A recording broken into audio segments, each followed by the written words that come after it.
آیت اللہ سید عبداللہ فاطمی نیا، ان کی بھی ابھی تقریباً 1-1.5 سال پہلے ہی ان کا انتقال ہوا ہے، اور یہ ایک جملہ بہت زبردست قسم کے معلم اخلاق تھے. یہ اکثر یہ بات کہتے تھے کہ اکثر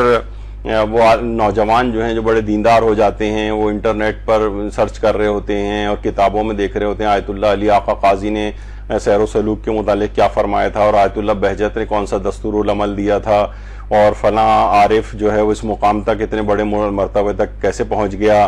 اور پھر بہرحال انہوں نے کہا کہ اس کا سب سے پہلا تو مرحلہ یہی ہے کہ انسان گناہ کرنا ترک کر دے. وہ کہنے کہ میں یہ نہیں کہتا کہ آپ لوگ معصوم ہو جائیں، لیکن کم سے کم یعنی کسی حد تک تو گناہوں میں کمی ہونی چاہیے. تو فرماتے تھے کہ بہرحال وہ چاہتا ہے کہ نوجوانوں میں بڑا ہوتا ہے کہ ہمیں سیر و سلوک ہم کیسے کریں اور عرفانیات کیسے پیدا کریں اپنے اندر.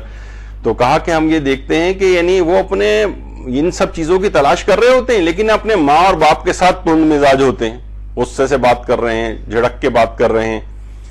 تو فرماتے ہیں کہ اگرچہ ملا حسین قلی حمدانی، یعنی جو کہ بہت بڑے بڑے علماء عرفان کے اندر سے گزرے، کہہ رہے ہیں وہ بھی اگر قبر سے باہر آ جائیں اور تمہیں جو ہے عرفانیات سکھانے لگیں اور تمہارے استاد سیر و سلوک ہو جائیں، تب بھی اے والدین کو اذیت پہنچانے والے تم کسی مقام تک نہیں پہنچ سکتے.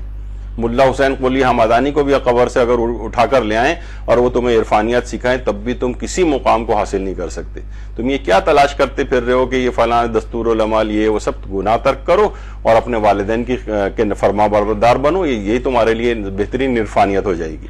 تو بہرحال یہ فرماتے تھے. تو لوگ عام طور پر نوجوانوں میں ہم یہی دیکھتے آتے ہیں جناب، وہ ماں باپ کے بڑے نافرمان ہیں اور پوچھ رہے ہیں کہ وہ جو بال پوائنٹ کا جو نقطہ میرے اس کے اوپر لگ گیا ہے تو وضو ہو گیا یا نہیں ہو گیا. ارے بھائی یہاں تو تم بڑے باریک بین بن رہے ہو اور وہاں تم والدین کے ساتھ اس قسم کی زبان درازی کر کے آئے ہوئے ہو. تو دیکھیے بہت ساری چیزیں ہماری زبانوں کے اوپر ہیں. ٹی وی پہ کوئی ماں کے احترام کے لحاظ سے آج سے کئی سال پہلے ایک پروگرام کوئی آتا تھا جس میں کوئی بھی سیلیبریٹی بلا لیتے تھے اور وہ اپنی ماں باپ کو یاد کر کے رو بھی رہے ہیں، اور بڑا ایک جذباتی قسم کا پروگرام ایک بنتا تھا وہ. تو بہرحال ایک ٹی وی پروڈیوسر نے خود جو ہے یہ بات بتائی تھی کہ اس میں اکثر ایسے افراد شریک ہوتے ہیں ان کے والدین بھی زندہ ہیں اور اپنی خون تھکوایا ہوا ہے انہوں نے اپنے والدین کو، اور یہاں بیٹھ کر ایسی ایکٹنگ کر کے آنکھوں سے آنسو بہا رہے ہوتے ہیں. تو بہرحال اس طرح کی بہت ساری چیزیں جو ہیں وہ معاشرے کے اندر نظر آتی ہیں. تو والدین کی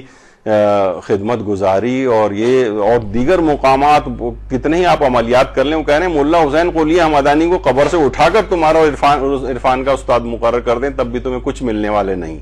اگر تم نے اپنے والدین کے ساتھ تند مزاجی یا بلند آواز سے بات کرنے کا عادی تم بنے ہوئے.